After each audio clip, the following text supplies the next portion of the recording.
It is Thursday morning here at Instant Breakfast, 97.9 CHSR. I'm your host, Tammie, and I have my wonderful co-host with me today. All right, John, take it away. Okay, so the Harvest Jazz and Blues Festival just announced their lineup, and that got me thinking about the Harvest Jazz and Blues Festival. A band from Fredericton who used to be a staple of that festival. In fact, I remember seeing them in the first Jazz and Blues Festival way back when, in the 90s, at a little club, which I can't remember the name anymore. It doesn't exist, downtown Fredericton. It's a band called Hot Toddy, or the Hot Toddy Trio. Have you heard of them before? I have, absolutely. Yeah. So they were very well known in Fredericton. They played all over Canada and the States and in Europe. Wow. Didn't realize that. Yeah. That's very cool. And that was at a time when it was not something that you necessarily did so easily. Pack up and tour across Europe. So, they were one of the first bands in Fredericton that I can remember actually doing something like that. Very cool. Yeah, they're very popular. Kind of a blues band, essentially, but a blues band with a sort of real atmospheric sound, almost like an Olympic symphonium type sound, although a different genre of music altogether. But they really had a way of doing very quiet pieces very powerfully. That is so super cool. I did not realize that. I wish I had the chance to see them. Yeah, they did do a reunion show in I think 2015 at the Harvest Jazz and Blues Festival, but they're not really together anymore. Two of the members are in Halifax, Thom Easley, the stand-up bass player, and Tom Swift, one of the guitarists and the main vocalist. Now I have seen Tom Swift. Yeah. I did not realize he was in Hot Toddy. Yeah, we're going to play one of his tunes after this. What a nice man he is. Yeah. He's made me cry. Great voice and a great songwriter, and the band Hot Toddy itself. The other member would be Joel LeBlanc, who is still here in Fredericton. He's got a jazz trio in Fredericton. Absolutely. You see him playing with all kinds of musicians around. He's a multi-instrumentalist, very talented guy. Was just talking about him, and that's so weird, with Carl Gans at my drum session, my drum lesson last night. He was telling me about what him and Joel would do to I can't think of words in the morning. I think they live near each other, and so they get together on a regular basis and jam. Just to keep practice. Yeah, do some crazy experimental stuff. Yes. And so that's very, very cool. This is weird because we're going to hear this song, Mermaids, Flirt with Me? Mermaids, Flirt with Me, because I'm pretty sure Raj just played this on his blues show recently from Mississippi, John Hurt, and I love it. It is, track. yeah. It's a song from the 60s by Mississippi John Hurt. It's a really good treatment of this song. They start out with a long, and we'll get that kind of atmospheric sense of the band in the intro to it, which is probably half of the 5-minute song. And then they kind of switch into the Mississippi John Hurt tune and that kind of Delta blues finger-picking style. Yeah. Very cool. So these guys are just 2 guitars and a bass? Yeah, there's a stand-up bass, and then, Joel will play electric guitar or harmonica, and Tom Swift is often on the acoustic guitar or the dobro. He's a really good dobro player. Okay.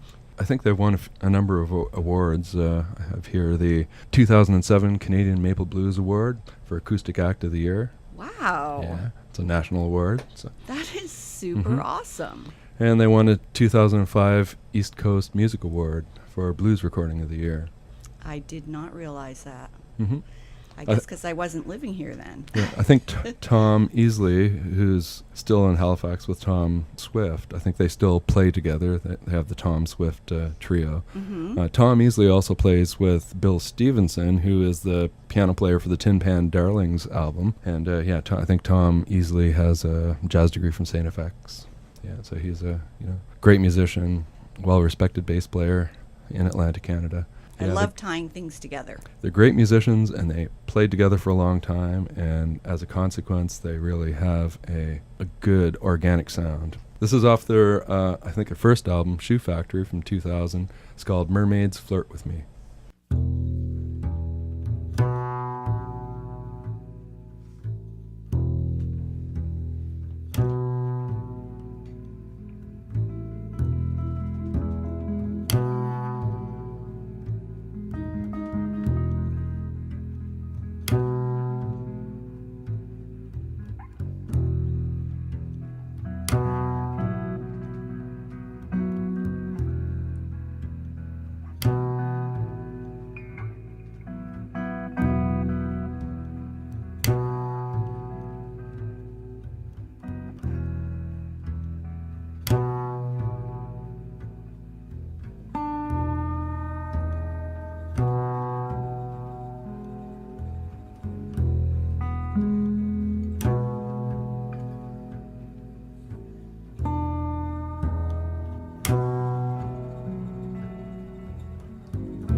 Blues out on the ocean, blues out on the sea. Can't stay here no longer, have no steamship fare. When mercy times are over, cast my body into the sea. Save all the undertaker's bills, let the mermaids flirt with me.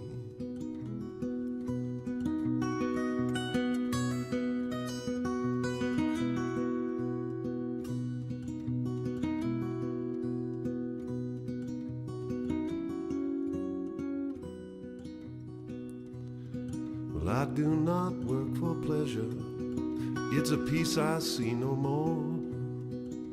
The only reason I wake at all is to drive the wolf from my door. When mercy at times are over, cast my body into the sea. Save all the undertaker's bills, let the mermaids flirt with me.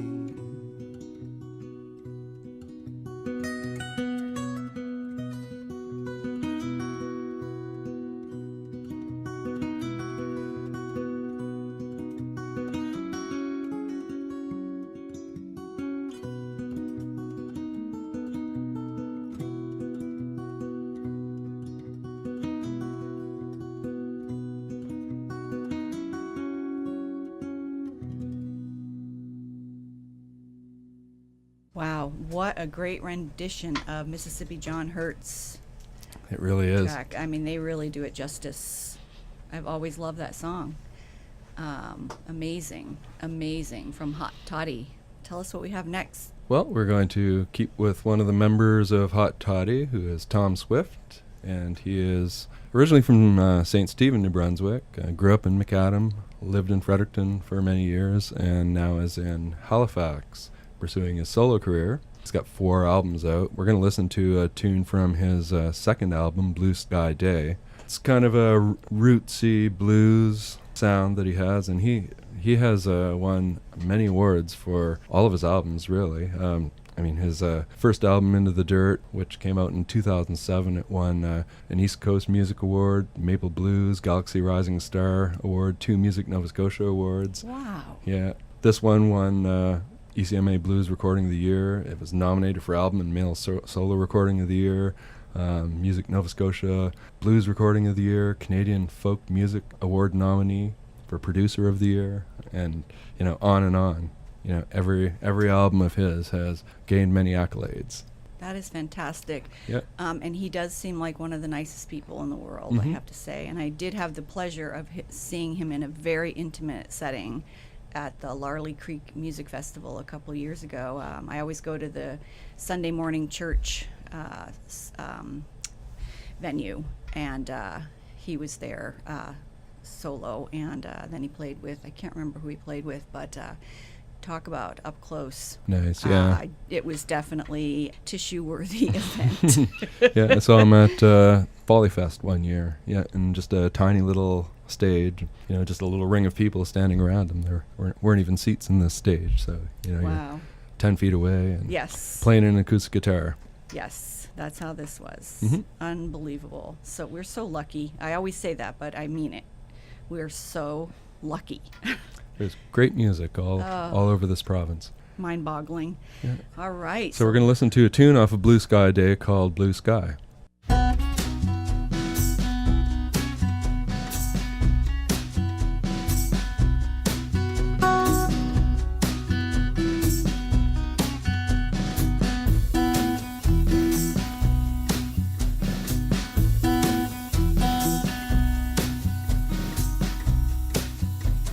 I'll be the listener and you pour the tea.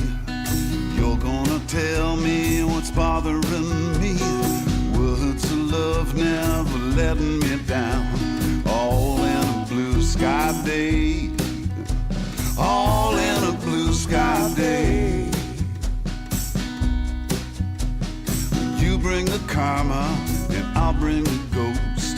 And we'll do a dance, the one you love the most. We can't move backward when we're moving ahead. All in a blue sky day. All in a blue sky day.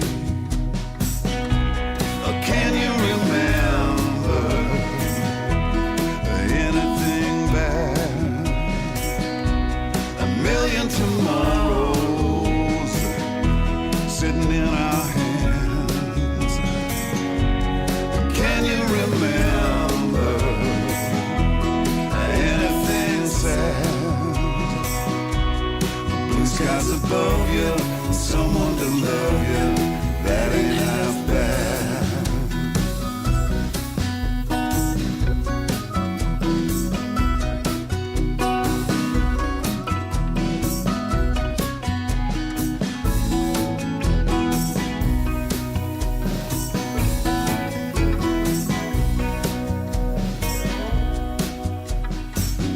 The town, everything's alright. We're holding each other and we're hanging on tight. Let's raise a glass for those who stand and unite. All in a blue sky day. All in a blue sky day. I light a fire, it's cold out tonight. You grab a blanket and you cuddle up tight. Whisper love and I'll whisper you, all in a blue sky day, all in a blue sky day. Can you remember anything bad? A million tomorrows sitting in our hands. Can you remember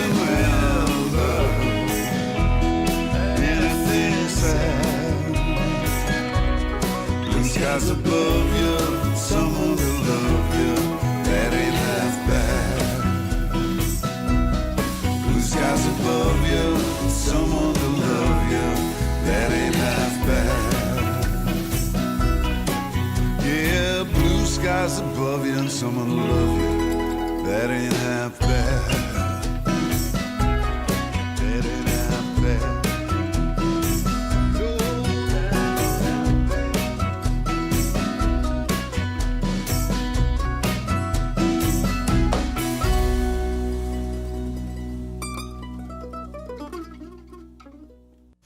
Absolutely gorgeous. That's great. I just got a message as we were playing that tune that Thom Easley, who played bass for Hot Toddy, is going to be playing at St. FX this October with Mike Stern. I don't know if you know who Mike Stern is. I do not. He is a world-renowned jazz guitarist, so one of the greats. And wow. So can you imagine performing with someone who's probably one of his heroes? And where is that festival? I don't know if it's a festival or there's a jazz school at St. FX, so it's probably something put on at the university. I have a friend who has a buddy. They both went to St. FX, and his buddy was absolutely obsessed with Mike Stern, had all of his albums, listened to him constantly, and when he got a chance to shake hands with Mike Stern after a show, he burst into tears. Oh my God. Yeah, that sounds like me. So that's the kind of fervent. And where, I'm sorry if you already told us, but where is Mike Stern from? It's in the States somewhere. Okay. I don't know. Okay. I don't know exactly where he's from. I can't believe I've never heard. Well, I do. I can believe it. There's tons of things I haven't heard of. So, of course, I can believe it. That is super awesome. Thanks, John. Yeah. I just want to say, guys, you're listening to CHSR 97.9 FM Instant Breakfast on this Thursday. I'm your host, Tammie, with my co-host, John, with me. And, wow, so far it's been just absolutely beautiful. Thank you, John. We've got a really interesting song to play next. This is someone named Beverly Glenn-Copeland, who was born in Philadelphia but now lives in Sackville, New Brunswick. And this performer does sort of jazzy folk stuff, kind of in the vein of Joni Mitchell. Has a 3-octave range, has performed on albums by Bruce Cockburn and Cat Stevens, was a writer on Sesame Street, was a regular guest on Mr. Dress-Up for 25 years and wrote music for the show, a film composer, wrote music for children's programs. Did you know of her before, or did you just come across her? No, I just kind of came across this on Bandcamp. And one really interesting aspect to this person's life is that he is a transgender male who transitioned in 2002, quite a while ago, when it was not so common to do. Mm-hmm. And so I read a really interesting interview with the interviewer asked what was it like being transgender at that time, and goes by Glenn now. So Glenn said at 3 he told his mother was a boy, and as a young teenager he declared that he loved girls. And with his gender realignment, his music came back into prominence sort of in the context of this new identity.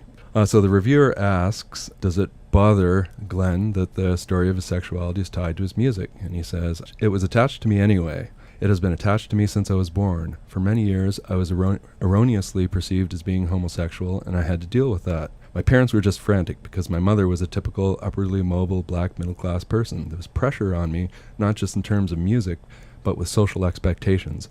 They would often wonder what they had done wrong. They only thought that I was gay. And then he said that his career in children's shows, the success that he had garnered, and that was an impediment to transitioning for a long time. He thought, how would you do that? Walk in one day as Beverly Glenn-Copeland and come back 2 weeks later as a changed being? I just couldn't figure out how to do it. So when, in 2002, when had the gender reassignment surgery, called himself Phoenix, so that was his original stage name after transitioning. And there's a really interesting interview that you can listen to on YouTube. You would Google Red Bull Music Academy Weekender in Montreal with Glenn's name, and you'll find a really interesting conversation about music, like a long career really since the 1970s, and involvement in TV shows and with other musicians, and then the transition process. So that is very, very interesting. Somehow or other ended up in Sackville, New Brunswick.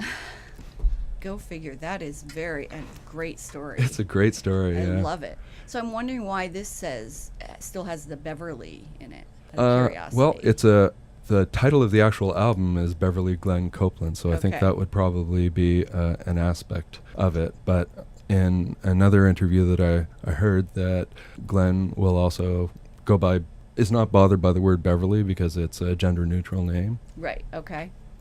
Yeah, I guess it's hard to find the language for new ways of thinking about being human.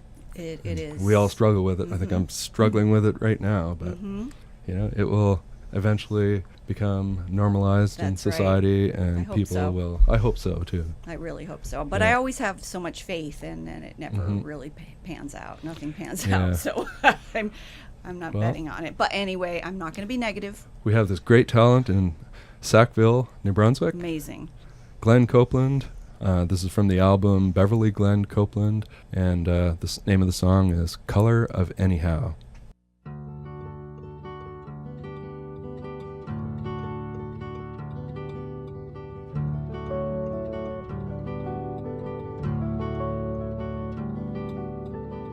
Look into my eyes, the color of anyhow.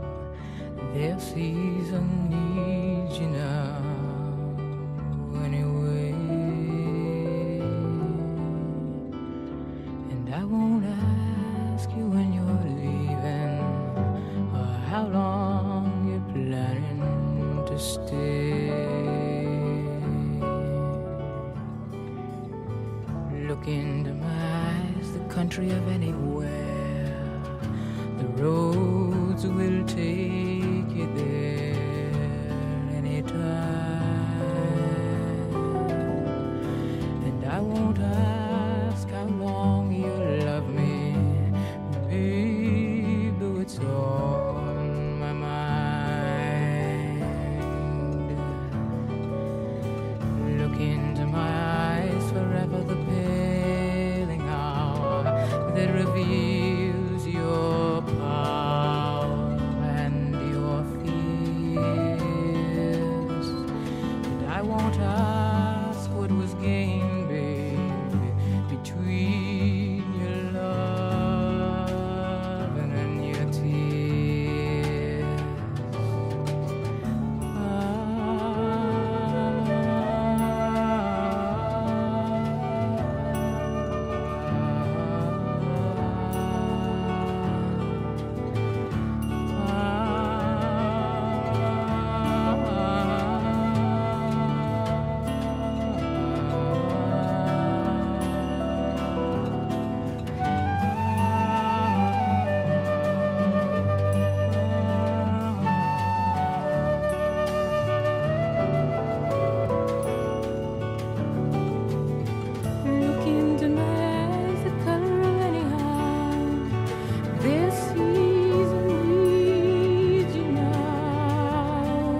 that reveals your power and your fears.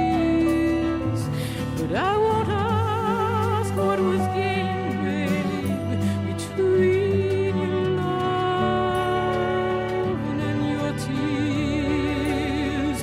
No, I shan't ask what was gained, babe, between your love and your tears.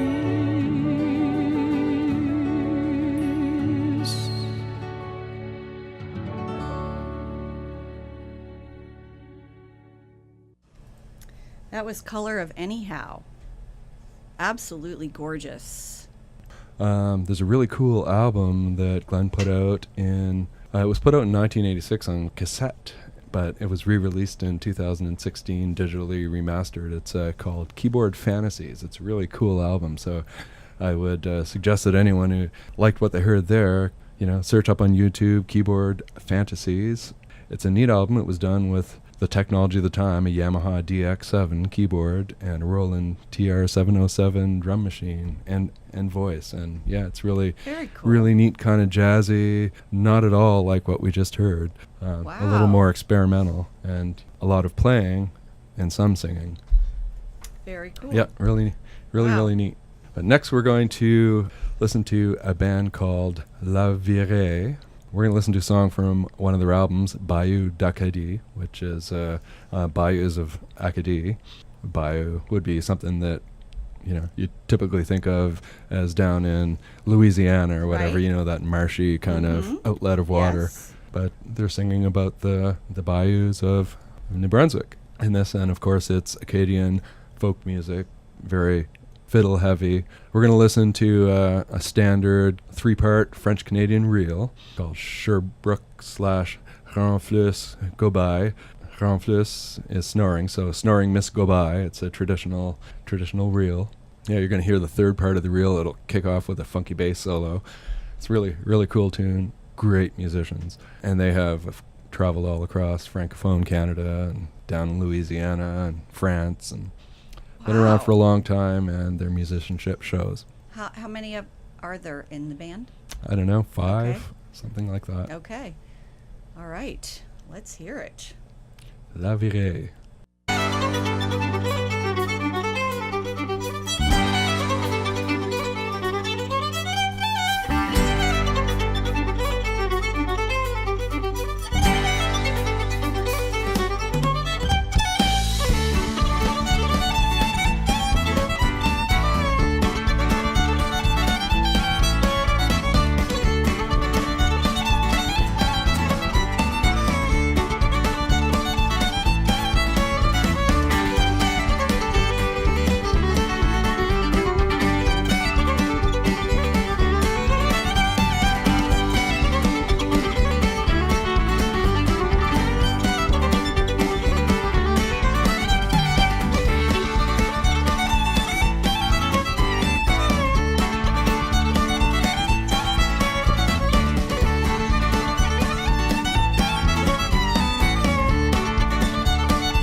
was super fantastic from La Viree. Thank you. Love that. Such great players. Oh, fantastic. Like, I love that fiddle. John, what do we have coming up next? We have a singer and band from Moncton, Mel Keith and the Strombachs. This is an album from 2010. It's kind of a really catchy rock, pop, kind of a Sheryl Crow sort of sound. Oh, love Sheryl Crow. Yeah. Actually, I think she's fantastic. Yeah, she's got a great voice and a really good songwriter. Yes. In 2010, she's nominated for an ECMA Pop Recording of the Year, won the Music New Brunswick 2010 Female Artist of the Year, Pop Recording of the Year nominee, Anglophone Recording of the Year nominee. So this is a really good album. Yeah, let's just play it. It's a tune called Don't Walk Away.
Love that. It's a great album, the whole. Thank you. She has not put anything out since 2010. I think she's still playing. I see her name around from time to time. Very good. And I believe Very that talented. we're watching the YouTube video of this tune, and I think it was Julie Dwara playing the bass on that. It's a great video. Yeah. Yeah, check it out. It's really cool. Love it. That's going on my women's show for sure. And coming up next, we're going to continue with our series on Jeremy Dutcher and do as much as we can to promote Aboriginal music in Canada, something that has been much neglected in the past, and in particular, Wolastoqiyik music. So that Maliseet, as many people would know it. Jeremy Dutcher performing at the Beaverbrook Art Gallery on May 10th at 7 p.m. this is definitely something that you should go out and see. It's a pay what you can admission. There are going to be copies of the album for sale. This, I think, is the best thing that I've heard all year by far. Like, this is a phenomenal album. It's more than music to me. It's music and culture, and he's basically taking these old wax recordings that he dug up in a museum in Quebec from the early 1900s. An ethnographer attempted to preserve these old songs that he thought would be lost. They weren't lost, thankfully, and I don't think they'll ever be lost now that Jeremy Dutcher has put them to music in his own particular way.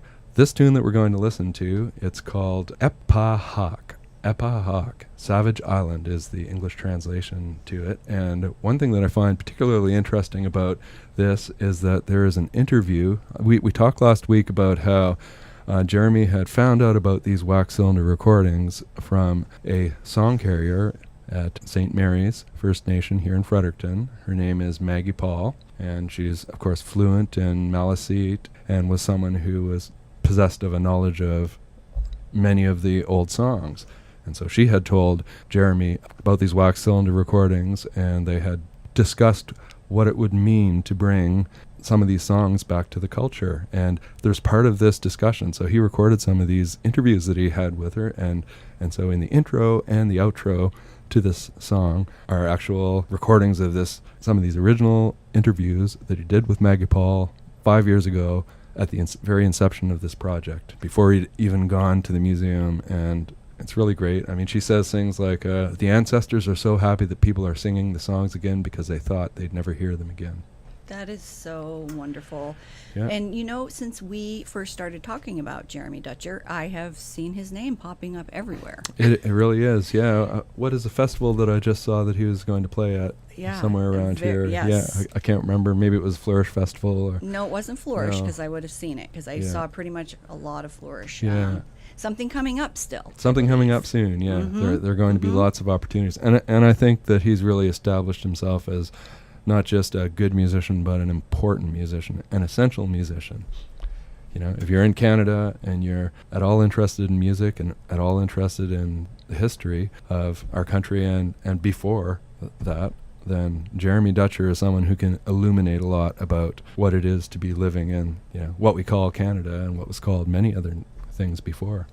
That is, I'm so glad that you brought this all up, John. It's because it's super interesting and it's super important. It's really and he never ceases to amaze me at the depth of thought and imagination that went into this. I was reading an article this morning about the cover of his album. So for those of you who are listening, bring it up, go to his website, and you'll see the cover of his album. There's a backdrop, a large oil painting behind him. He's sitting in a chair, and there's this gramophone kind of Victrola machine sitting in front of him, and he's dressed in an ornate period suit. And so the story behind this is that he's mimicking this iconic image that was taken with an ethnographer, Francis Densmore, who was collecting songs from the Blackfoot chief, Nina Stacko, back in 1916, right? So that there are a lot of parallels to the wax cylinder recordings that were done of the St. Mary's people back in 1911. So this is a similar thing that happened in the States in 1916, and there's an actual picture of the ethnographer sitting next to this gramophone-like instrument. It's got a great big horn kind of on it to receive the sound input. And then sitting in a chair in front of this instrument is the Blackfoot chief in full regalia with the feather headdress and the leather clothes. It's an amazing image. And what Jeremy says is, this image is one that has followed me through the process of working on Wolastoqiyik, Lintuwakonawa. Maybe haunted me, says Dutcher. I wanted to flip this image on its head and reflect on a contemporary musical self-determination while integrating the supposed objectivity of the archival project and how it reinforces detachment from communal rematriation. We are reclaiming it. So there's a lot packed into this sentence, but basically there is. I'm just trying to he's saying decipher it right now. That picture supposed objectivity. I think that picture as evocative it is and how interesting it is to have this picture of that point in time of the recording process, it's still a picture that's taken very much from the Western eye. So it's, you know, it's an object of construction by a Western audience for a Western audience, and as such, it objectifies the Native American experience. Okay. So what he I wants totally to get that do, now. what he wants to do is take this picture and flip it and turn it into something that's very much from the optic of a Maliseet man. And so what he has done is replicated that image. So he is sitting in the same kind of chair that the Blackfoot chief was sitting in. He's sitting in front of exactly the same gramophone instrument. What he has in the backdrop is a painting by a Cree artist, Kent Monkman. It's called Teaching the Lost. Check this album cover out. You've got to. It's really a beautiful cover. And the suit that he's wearing, the period piece, is done by a Wolastoqiyik designer named Stephanie LeBillois. So they're, you know, he's very much reclaimed that image by incorporating all elements of traditional Native American peoples. Wow. Yeah, it's a complete role reverse, and no longer is it from the Western eye. It's a critique of that old picture from the Western eye. So, I mean, this is the level of thought and creativity and imagination that has gone into this project. It is not just taking some old songs and putting them to music. Right, it is and throwing really, it is throwing a picture in. It is this grand project of ethnology turned back upon itself and turned back upon the Western eye. So no longer are Native Americans the focus of the picture, but North Americans are, right? White North Americans. I wish I could see that picture better. You really need an LP of it so you get the full size. But it is beautiful. Yeah. Wow. Everybody's listening here, go see this show on May 10th, Thom. May 10th, 7 p.m., Beaverbrook Art Gallery. You'll also get a chance to see a traditional Maliseet canoe, the grandfather Aquitaine canoe is what it's called, which was in a university in Ireland hanging from a ceiling for many, many years. I mean, this is a 100-year-old canoe made in the traditional Maliseet way with birch bark and leather and sap to seal. It's medicine bags hanging from the sides of the canoe. It's just an amazing thing, and you can get right up to it. Right, like there are not even any barriers around it. You can go see been to this. See it, John. I was there a couple of weekends ago. Okay. Yeah, it was just going. tremendous. Yeah. I think I might go today. Yeah, you should. If I don't, yeah. you know what happens. Life gets in the way. Life gets in the way. Yeah. But I'm gonna go see this. Absolutely, I can't wait. Something like really positive to do on a dreary day. So we're going to listen to Jeremy Dutcher with the song Eqpahak, which Savage Island, and we're going to hear interviews at the beginning and the end of Maggie Paul, a song carrier from St. Mary's First Nation. Amazing. The inspiration for this project. I think about that sometimes. I'd like to learn all the songs that the people sang here. I'd like to listen to those and sing those. People will be singing, you know. There's not only me, there's a lot of people bringing the songs back.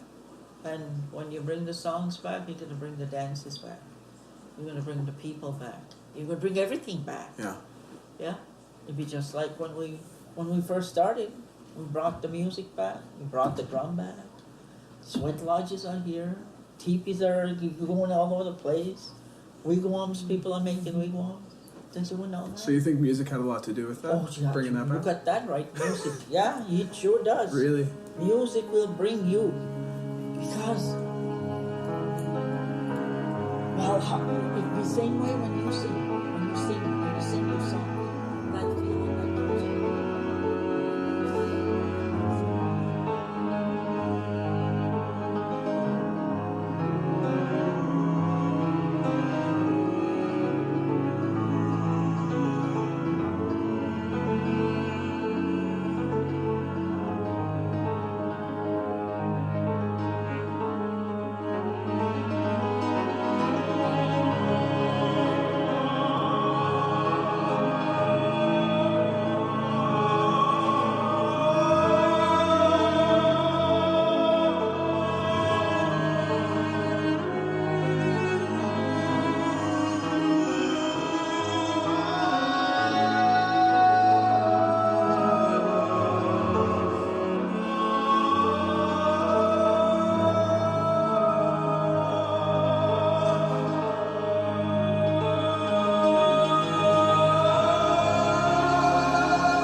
I was crying.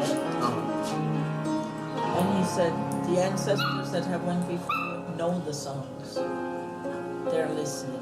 And they're so happy because we're singing them again.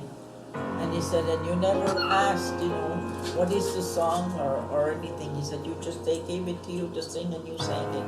And he said, you didn't even ask if and how much, you just sang. And the ancestors are happy. They're even crying because they're so happy that people are singing the songs again. Because they thought that they'd never hear them again. That's what they thought. Wow. Amazing. What a lovely woman.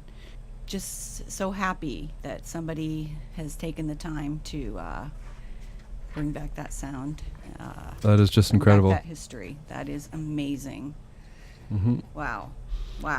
This whole album plays with time, too, because there's the history of way back when, and then the history of the ethnographer capturing these songs, and then the history of only 5 years ago when this project starts, and then there's the now, and then there's the future that this is really targeted at. So, that whole sense of playing with time and moving something from the past into the future is something that, is a part of this album.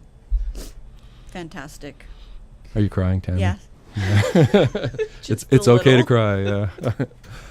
Just a little. Okay, so all right. We better say our goodbyes before we hear the last track. Okay. I dug this out of the SoundCloud archives. This is a band called the Rims, which is a solo project of Peter Hicks, who plays in Sleepy Driver, the driving force behind Sleepy Driver. And we had a conversation about this a number of years ago, and from what I recall, he said that this was a little self-challenge that he made to do one song a day for a week. And did he complete his challenge? Did it?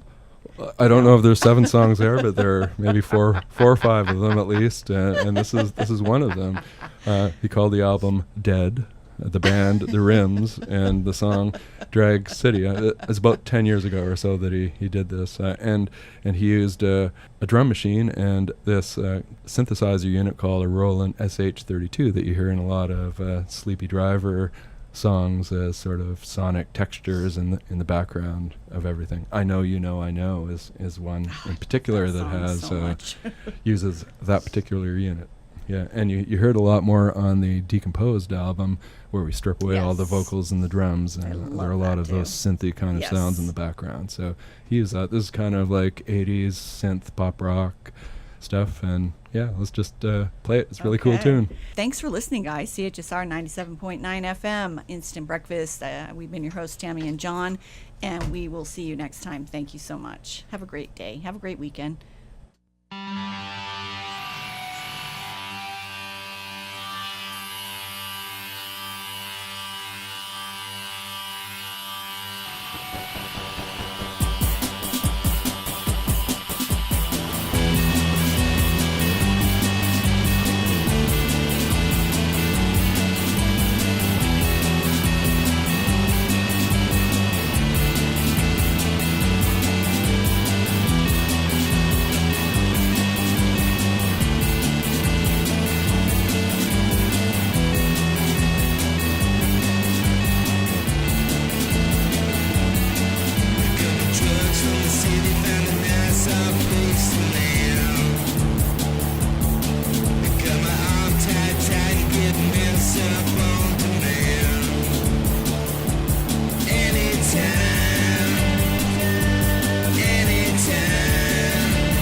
pressure's on. Yeah, plenty of time.